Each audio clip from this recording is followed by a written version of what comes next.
Hola, ¿cómo están amigos y amigas? Este es un resumen del lanzamiento del libro Despertar de pupilas rotas, otras regiones del olvido, de Saúl Gómez Mantilla. He tenido la oportunidad de leer también La panza de la serpiente, ¿sí estoy viendo? La panza de la gran serpiente. La panza de la gran serpiente, una novela que me hizo revivir. Yo soy una mujer de pueblo, entonces me hizo revivir muchas experiencias de las que uno hace en el pueblo, de la infancia y la juventud, la adolescencia que tuvo allí. Y con este libro, Despertar de pupilas rotas, ocurría algo particular, y es que en cada capítulo, en algunos me trasladaba, incluso relacionado un poco a la panza de la serpiente con mi pueblo, mis experiencias. En otros me llevaba unas experiencias ya un poco más aquí en la ciudad. Voy a hacer un recorrido por algunos de los capítulos, pues, obviamente para poder invitarles a que lo quieran leer. Creo que Saúl hace una apuesta importante acá con esta obra, y es que hace unas reflexiones de la cotidianidad misma, del trabajo, los amigos, la familia, la abuela, el papá, personajes que hacen parte de nuestro día a día, y los trae aquí con capítulos cortos pero muy precisos en lo que nos va a contar. Quisiera arrancar entonces, Saúl, con Hechizo. Es uno de sus primeros capítulos, que hay un personaje que se llama Arturo. Es un hombre que me causa curiosidad porque en medio de su rutina, su cotidianidad, su desorden, tiene su propio orden, ¿no? que a veces pareciese un poco loco, y le habla a un Dios. Eso me parece bien interesante, para que él se pueda inspirar a escribir. Pero es un hombre que lee constantemente, está con la poesía. Tal vez siento que Saúl está por allí atravesado de su naturaleza, su esencia. Me gustaría que nos contara un poco sobre este Arturo con el que arrancamos esta obra, que, como les digo, está constantemente leyendo, pero también escribe y le habla a ese Dios para que pueda inspirarse. Bueno, buenas noches. Buenas noches. Muchas gracias a Postdata. Es una alegría estar acá. Bueno, la novela tiene un protagonista que es Arturo, y lo que hace Arturo es reconstruir su vida. El tema de la novela es la memoria. Entonces los capítulos empiezan a ir al pasado. Él trata de recordar pues qué hizo en su vida, ¿no? Pero tratan de, al ser en la escritura, cuando aparece Arturo como personaje, es una escritura más narrativa, y en esos capítulos como el que tú hablas de Hechizo, donde es el recuerdo, trata de ser como más onírico, más poético el lenguaje. Pues porque los recuerdos son caóticos, ¿no? Uno no recuerda de manera lineal por lo general, ¿sí? O uno está recordando una cosa y después aparece otra. Entonces, la forma se intenta acercarse un poco a esa idea de los recuerdos, y Arturo es un hombre que está tratando de armar su vida, ¿sí? De armar su vida a partir de los recuerdos. Entonces cada tanto hay unos capítulos donde aparece Arturo en el aquí y ahora, y estamos otros donde va a ese pasado, como respondiéndose por qué está ahí en ese lugar, ¿no? Hay un capítulo que se llama Amigo, donde precisamente nos lleva un poco a este ejercicio de recordar a los que se han ido, o los que se han llevado, los que han desaparecido. Un capítulo que suelo trabajar en la universidad con proyectos de memoria, sobre todo con proyectos que tienen que ver con desaparecidos, y me sentí muy conectada en ese capítulo precisamente por eso. Y el capítulo lo que hace es que le hace a uno sentir precisamente lo que ocurre cuando alguien se desaparece. Una frase que me quedó ahí, yo le decía a Saúl en un momento antes de empezar, que yo no soy muy de frases porque tengo pésima memoria, nunca me las aprendo, no. Sin embargo, aquí la quise apuntar porque siento que resume lo que significa cuando a alguien se le desaparece. Y dice así: para que el horror que fue su último día no pudiera ocupar el sitio destinado al abrazo. Y siento que aquí es un duelo que se da en el desaparecido, ¿no? Y lamentablemente lo que ocurre cuando esa realidad toca a alguien, es una manera de despedirse, precisamente por eso. Se los llevan o se las llevan y no tenemos ni idea, volverán, no volverán, pero quedaba esa soledad del abrazo. Yo pensaba en eso precisamente, cómo las palabras pueden llegar a lograr que una realidad tan compleja como esa se pueda sentir tan cercana con una frase tan específica como esa. Sí, bueno, tú me preguntaste por hechizo y no respondo.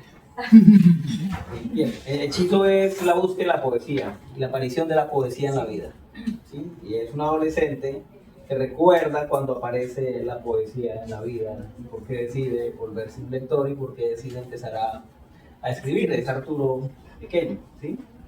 Y en el amigo, pues es la pérdida del gran amigo, pues es el país, ¿no? Colombia aparece con su horror y es la desaparición y asesinato del amigo, pero también es la búsqueda de consuelo, que en ese capítulo es a partir de un sueño, ¿no? Un sueño es lo que le hace a Arturo reconciliarse con la vida y con ese amor hacia ese amigo que lo atravesó y que todavía lo acompaña, incluso porque otro de los temas del libro es la soledad. Y como están los recuerdos de la soledad, sí, lo atraviesa totalmente. Hay otro capítulo también que se llama El Padre. Aquí he de ir haciendo conclusiones personales también. Muy intimidada con ese capítulo. Hacemos parte de la larga lista de hijos e hijas que los papás pues no existieron, ¿no? Por esta cultura que tenemos de que pueden engendrar, irse y nunca responder. Eso nos pone a pensar mucho. Y precisamente Padre toca parte de esa realidad. Y le cuento esto porque aquí he encontrado como ese círculo de la vida, donde le dicen algo que pensaba mientras iba leyendo ese capítulo. Y ese capítulo del Padre me llevaba precisamente a entender primero esta cultura en la que nosotros estamos, que no podemos negar, este hecho de se ponen a engendrarse, van y no terminan la tarea o nunca la asumen. Insisto en algo que me gustó mucho de esta obra, es precisamente la capacidad, Saúl, que tiene usted para en tan pocas páginas retratar una realidad que es tan compleja. Y por ejemplo a mí ese capítulo parero, respiro, me estiro y vuelvo. ¿Cómo nos cuente esa capacidad que usted va teniendo para poder construir una historia así? No, porque el libro es autoficción, ¿no? Parte de cosas reales, pero obviamente después pues eso es literatura, ¿no? No todo lo que ahí dice sucedió. Y es la relación con el padre. Igual también uno, pues hay en la literatura el padre es importante, ¿no? Uno leyó la carta al padre de Kafka y todavía uno, pues madre, esa lucha, y también pues uno comete el parricidio, uno tiene que pues asesinar al padre para poder surgir, ir más allá de eso y también no cometer los errores que cometieron estas generaciones. Pues lo que intenta es no hacerlo, ¿no? Y también es como una reflexión, pues como el tema de la soledad, ¿sí? También es ver la soledad del viejo, ¿sí? De ese hombre que termina solo y abandonado, pues obviamente fue el destino que se labró, y como Arturo empieza también a reflexionar, porque él también se encuentra solo, ¿sí? Y lo que narra el padre es la última vez que Arturo se encuentra con él, ¿sí? Y lo que no, pues él no iba a saber que era la última vez que se iba a ver con su papá, y el abrazo que nunca se dieron y las palabras que nunca se dijeron, ¿sí? Que es como ese hueco ahí. Sí, porque fíjese que el capítulo, yo por ejemplo no tuve la oportunidad de esa conversa, ¿no? Pues yo decía que interesante hubiese sido encontrarse, que él se hubiese dicho, ¿no? Si hubiese sido un reclamo, por ejemplo, o dependiendo de la etapa de la vida en la que uno estuviese, si hubiese sido un reclamo, hubiese sido una conversa, hubiesen sido preguntas. Y algo interesante ahí en ese capítulo también es, de alguna manera, es como si Arturo fuese a ser padre y va a ser ese padre, ¿no? Entonces por eso hablo de que la vida es un círculo constante, ¿no? Este fue mi papá, yo voy a ser ese mismo tipo de papá, y el capítulo precisamente hace ese cuestionamiento. Y luego vamos a otro capítulo con el que también me sentí identificada, para que este libro es como si, es que seguramente les va a ocurrir, que se llama sí, Trabajar cansa. ¿Sí les ha pasado? No. Sí, sí. No es como que, ay, ¿en serio? ¿Esto superaron? Voy a ir a trabajar. No, que la motivación definitivamente es indiscutible, es el salario. Ojalá sea Tanto que le decente. pagan a uno, si no le pagaran. Sí, y que ojalá sea decente, hermano. Y acá, por supuesto, pues él hizo una reflexión desde la docencia. Además, como dijo nuestra anfitriona, soy profesora. Y claro que me he enfrentado a ese panorama tan complejo de las pantallas, la tecnología, querer de pronto enamorarlos en la mejor carrera del mundo para mí, la comunicación social. Pero pues sí es muy compleja cómo logra usted enamorar a alguien, ¿no? Además yo sigo enamorada de mi carrera, pero pues sí es compleja la tarea. Y ese capítulo hace ese ejercicio de trabajar cansa, y es a veces esa motivación que se nos pierde en el día a día, en la cotidianidad, y pues madre, ¿cómo la encuentra uno? ¿Cómo puede uno volver a encontrarle sentido? Y le pregunto, aquí ya metiéndome un poquito al rancho, ¿cuántas veces se ha cansado de trabajar? Lo que pasa es que hay un poema de César Pavese, que es uno de los grandes poetas italianos, que se llama, pues el libro se llama así, es el poema central del libro se llama Trabajar cansa, laborar estanca.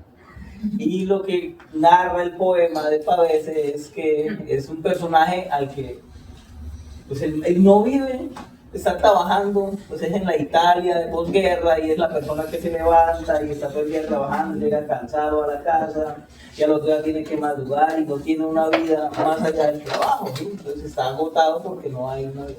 Y acá pues obviamente uno también, todo el mundo se cansa de trabajar, y también yo fui docente universitario, yo prefiero ser docente de colegio. A mí la reflexión o la crítica no solo a los estudiantes, sino también a los mismos docentes, ¿no? Porque un docente que está enseñando sin pasión, que está repitiendo lo mismo, que lleva 15 años diciendo lo mismo, ¿sí? Obviamente a veces ni los estudiantes tienen la culpa. Sí, luego, hace muchos años hubo un informe. Sí, siempre. Los capítulos del libro tienen unas notas, o sea, está el texto escrito, sí, está el texto escrito y hay fragmentos de otras obras literarias. Y cada capítulo tiene fragmentos de un montón de cosas. Algunas las escribí yo y otras las tomé de otras, y de canciones y de todo. Por lo menos el del padre son tangos, fragmentos de tangos que están allí. El de Chizo es un libro de Darío Jaramillo Agudelo, bellísimo, que llama Tratado de Retórica de la Necesidad de la Poesía. Con ese libro en el 78, Darío Jaramillo Agudelo se gana el premio Cotelamos. Y para mí es el libro más bello de él. Los demás libros ya no son como tan arriesgados como él los tiene. Entonces aparecen ahí como en cursiva esos fragmentos a lo largo del libro, que son, como Arturo es un personaje que lee mucho, entonces pues está atravesado sus reflexiones por sus lecturas. Aquí se me adelantó una de las preguntas que eran precisamente esa, y es que el libro además es un relato de muchos otros libros, de muchas otras obras, de canciones, populares. Yo decía, qué interesante, y es destacar una cualidad, una característica de Saúl, y es cómo logra atraer apartados de otras obras para adaptarlos precisamente a cada capítulo, que eso es algo que me parece muy importante, porque habla también de Arturo, que creo que es Saúl, ahí descubrí chismosa, precisamente contándose él, retratando un poco cómo piensa, cómo siente, y esa creo que es una característica muy importante. Si nos quiere ahondar un poco más en eso, lo puede hacer ya, lo tenía más adelante, pero pues haga.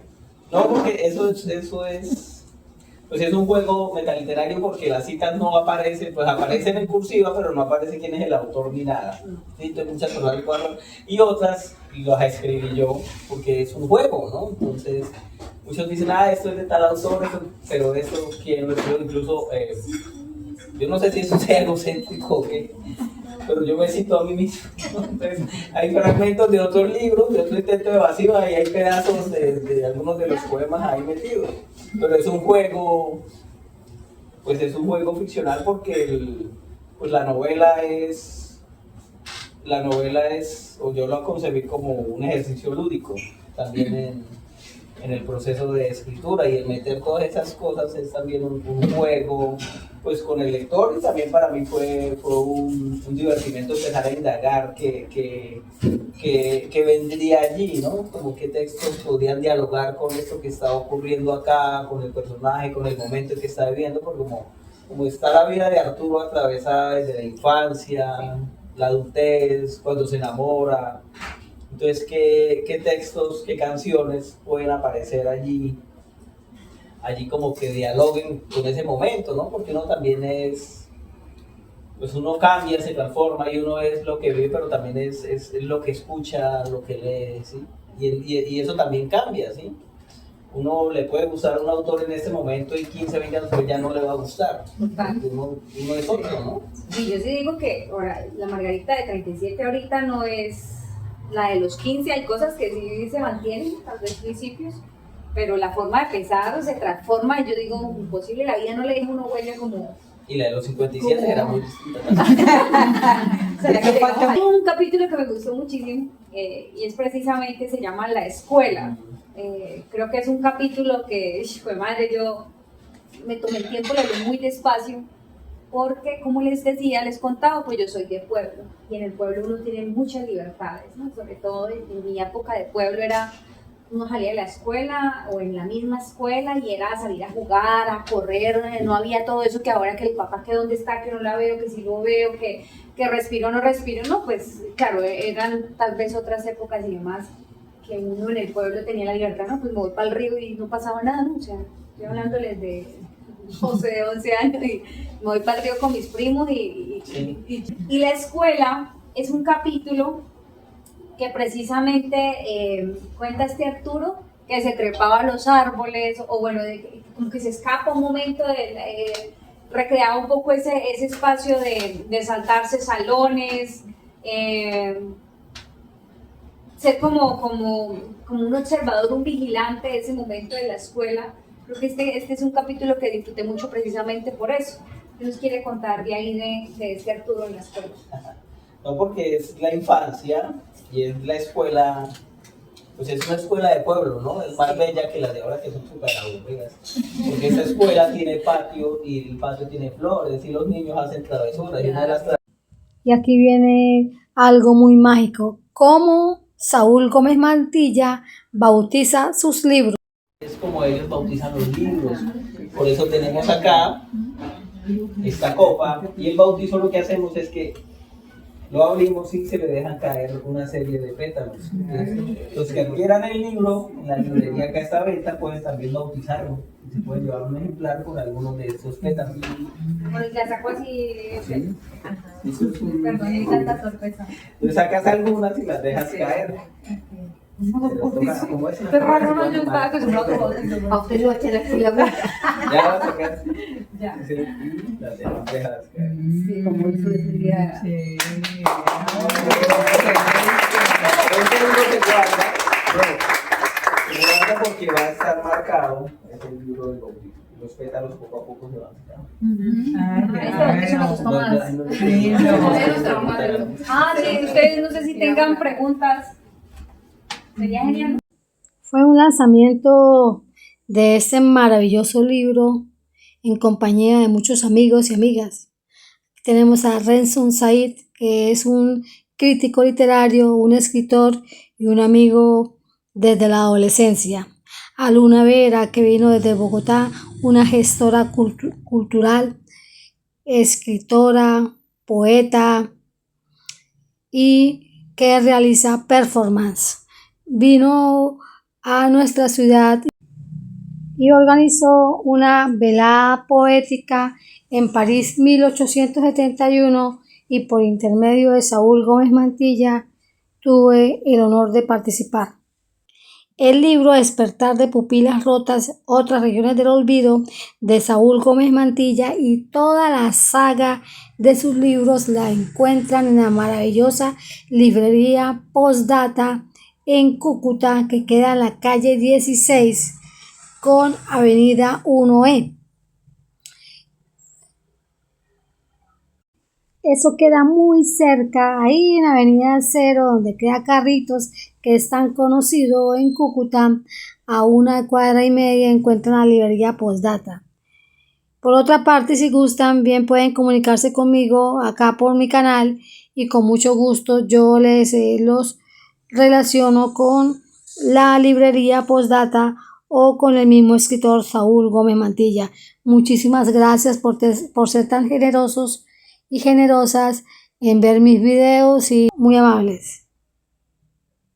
Hasta un próximo video.